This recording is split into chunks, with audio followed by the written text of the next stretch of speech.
Santa Joana d'Arc. Nossa inspiração de santidade de hoje é uma heroína que ouviu o chamado de Deus em meio ao caos da guerra e mudou o destino de uma nação. Imagine uma jovem camponesa, sem treinamento militar, levantando-se para liderar exércitos e coroar um rei. Não por ambição, mas por obediência ao céu. Este é o poder da fé inabalável de Santa Joana d'Arc, a Virgem de Orleans, que enfrentou traição, fogueiras e a própria morte sem recuar. Se você já sentiu que sua missão parece impossível, esta história vai incendiar sua coragem. Prepare-se para conhecer a vida da santa, que provou que Deus escolhe os fracos para confundir os fortes. No dia 30 de maio, a Igreja Católica celebra Santa Joana d'Arc, que passou a Igreja triunfante em 1431. Figura singularíssima entre os santos é Joana d'Arc, a humilde camponesa de Dom Remy, que, chamada por Deus, libertou sua terra, a França, do jugo dos estrangeiros, para, como mártir dessa missão, terminar a vida numa fogueira. Filha de pobres camponeses de Dom Remy, na Lorena, nasceu Joana em 6 de janeiro de 1412. Longe dos grandes centros de civilização e da política, recebeu Joana a educação que os bons e piedosos camponeses têm por costume dar aos filhos. Assim a menina cresceu em simplicidade, piedade e temor de Deus, em nada se distinguindo das companheiras, a não ser por uma piedade mais acentuada e arraigada, como também por uma compaixão extraordinária para com os pobres. Ao entrar na idade de 13 anos, começou para Joana uma nova época da vida. Por diversas vezes, a menina ouviu vozes celestiais e apareceram-lhe o arcanjo São Miguel e outros anjos, que a prepararam para a grande e extraordinária missão para a qual Deus a tinha destinado. Tristíssima, ou antes desesperada, era a situação da França, cujo governo estava nas mãos de Carlos VII. O norte do país estava sob o poder dos ingleses, tendo ficado Carlos VII senhor apenas dos estados ao sul do Loire. Com o sítio de Orleans, os ingleses ameaçavam apoderar-se também do resto da França. O chamado de Joana coincide com este período humilhante da monarquia francesa. O que as vozes angélicas exigiam da jovem não era nada menos que salvar a França, libertar Orleans e conduzir o rei a Reims, para ser solenemente coroado. Tarefa aparentemente impossível para uma pobre e fraca donzela, além de tudo inexperiente e tímida. Mas as vozes tornaram-se cada vez mais insistentes e exigiram de Joana o mais pronto cumprimento da vontade de Deus. Visões que teve também, de Santa Catarina e Santa Margarida, animaram-na a não se opor aos planos divinos. Enormes, quase insuperáveis dificuldades levantaram-se diante de Joana quando esta revelou sua resolução à família. Dificuldades de outra espécie surgiram quando Joana, em nome de Deus, exigiu ser recebida em audiência pelo rei. Este só se convenceu da missão sobrenatural da donzela quando ela lhe revelou um segredo só por ele e por Deus conhecido. Ainda, assim o monarca providenciou para a mais severa observação, mas todos, homens e mulheres, foram unânimes em declarar e depor que em Joana não havia nada de exagero ou fraude. Joana designou um altar da igreja de Santa Catarina de Fierbois, debaixo do qual se acharia uma espada, de que se deveria servir na campanha contra os ingleses. A espada foi de fato encontrada. Profecias por ela enunciadas cumpriram-se ao pé da letra, principalmente a que lhe predizia os ferimentos que receberia no assédio de Orleans. Os ingleses foram rechaçados, Orleans foi libertada, e Joana levou o rei em triunfo a Reims, onde se realizou a coroação do monarca.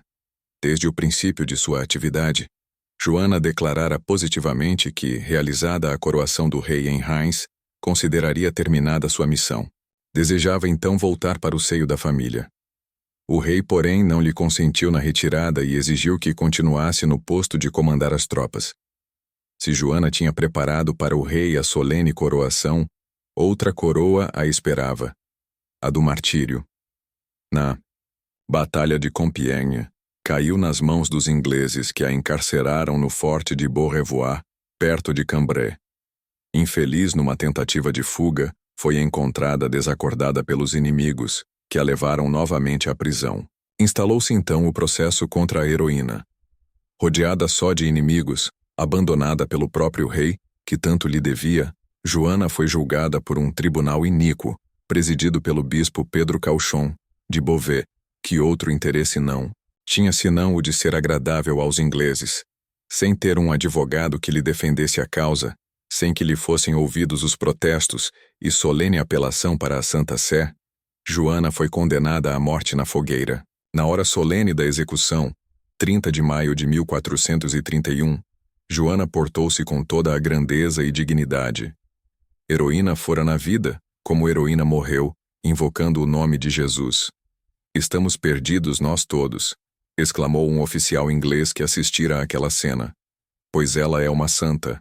Os soldados, habituados à vida rude de guerreiro, enxergavam em Joana um ser angélico, em cuja presença ninguém se atrevia a dizer ou praticar inconveniências.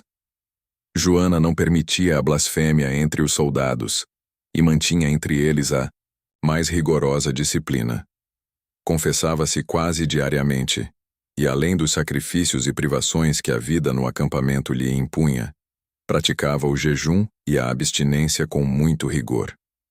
A família requereu revisão do processo junto à Santa Sé para que fosse reabilitada a inocência da grande heroína. A Santa Sé anuiu a este justo pedido, e o Papa Calixto III não só anulou o processo de Rouen, como também declarou solenemente a inocência de Joana. Pio X beatificou-a em 10 de abril de 1909. Em 1924, Joana foi canonizada por sua santidade Pio XI, na presença de milhares de cristãos, e sob o entusiasmo mais justo de todos os católicos da França e do mundo inteiro. Reflexões incompreensíveis são os juízos de Deus, e inescrutáveis seus caminhos. De um modo admirável, Deus se interessa pelos destinos de uma nação. Para defender os direitos de um rei indigno, recorre à intervenção de uma pobre donzela, e esta morre vítima de um processo iníquo. Quem já conheceu a mente do Senhor? Ou quem foi seu conselheiro? Romanos 11, 34. Santos do martirológio romano, cuja memória é celebrada hoje. São Fernando III, rei de Castela e Leão, faleceu em 1252 em Sevilha, Espanha. Distinguiu-se pela sua piedade, justiça e zelo na defesa da fé cristã. Conquistou vastos territórios aos mouros, fundou igrejas e mosteiros e promoveu a cultura e a educação. É um modelo de governante cristão. São José Marelo, bispo de Aqui, Itália, faleceu em 1895. Fundador da Congregação dos Oblatos de São José, dedicou-se à educação da juventude e ao serviço dos pobres. É um exemplo de sacerdote zeloso e pai espiritual. Santa Dínfna, virgem e mártir, provavelmente do século VII, na Irlanda ou Bélgica. A tradição conta que foi morta pelo próprio pai, que sofria de insanidade por se recusar a casar com ele. É invocada como padroeira dos doentes mentais e dos terapeutas. São Gabino, mártir em Roma.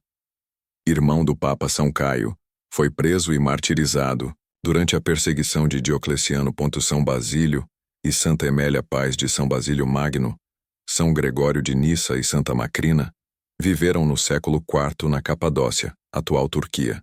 São um exemplo de família cristã que educou seus filhos na fé e na virtude. Santo Anastácio, bispo de Pavia, Itália. São Huberto, bispo de Liege, faleceu em 727 ou 728, na Bélgica. Aristocrata que se converteu após uma visão durante uma caçada, tornou-se bispo e dedicou-se à evangelização da região das Ardenas. É o padroeiro dos caçadores. Beato Otto Neururer, sacerdote e mártir, faleceu em 1940 no campo de concentração de Buchenwald, Alemanha. Foi preso e torturado por defender a indissolubilidade do matrimônio e por batizar outros prisioneiros. É um testemunho de coragem e fidelidade a Cristo em tempos de perseguição. São Lucas Kirby e companheiros mártires, Beato William Scott e Richard Newport, sacerdotes e mártires. São Matias Calemba, mártir.